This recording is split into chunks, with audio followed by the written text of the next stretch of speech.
નવસારી જિલ્લામાં આવેલ બિલીમોરા પાલિકામાં ભારતીય જનતા પાર્ટી દ્વારા પ્રમુખ તરીકે મનીષ પટેલની પસંદગી કરવામાં આવી છે અને ઉપપ્રમુખ તરીકે તેજલ જોશીની વરણી કરવામાં આવી છે। આ ઉપરાંત સ્ટેન્ડિંગ કમિટી ચેરમેન પદ પ્રજ્ઞેશ પટેલ અને પક્ષના નેતા તરીકે મનીષ નાયકને જવાબદારી સોંપવામાં આવી છે। બિલીમોરા નગરપાલિકામાં આગામી 2.5 વર્ષ માટે આ પેનલની વરણી કરવામાં આવી છે।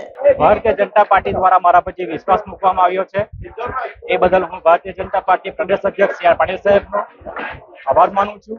જિલ્લા પ્રમુખ ભુરાભાઈ શાહ સાહેબનો આભાર માનું છું। અમારા ધારાસભ્ય શ્રી નરેશભાઈનો આભાર માનું છું।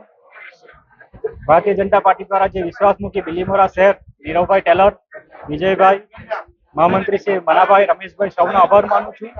અને બિલીમોરાની વિકાસની ગાથાને આગળ વધારવા માટે અમે ભારતીય જનતા પાર્ટી દ્વારા 29 સભ્ય બહુમતી આપી છે। બિલીમોરામાં એમ વિકાસના કામો ઘણા થઈ જ રહ્યા છે, પૂર્ણતાની આરે પણ છે અને ટૂંક સમયમાં લોકાર્પણ કરવા જઈ રહ્યા છે। અને જનતાના જે કઈ પ્રશ્નો હશે એ આપણે સોલ્યુશન લાવવાની કોશિશ કરીશું અને સૌ સાથે મળીને કાર્ય કરીશું। સમસ્યા તો આવશે તો અમે પણ કામ કરીશું અને પાણીની સમસ્યા એવી કોઈ છે નથી, પણ જે કઈ નાની મોટી સમસ્યાઓ હશે એને આપણે દૂર કરીશું।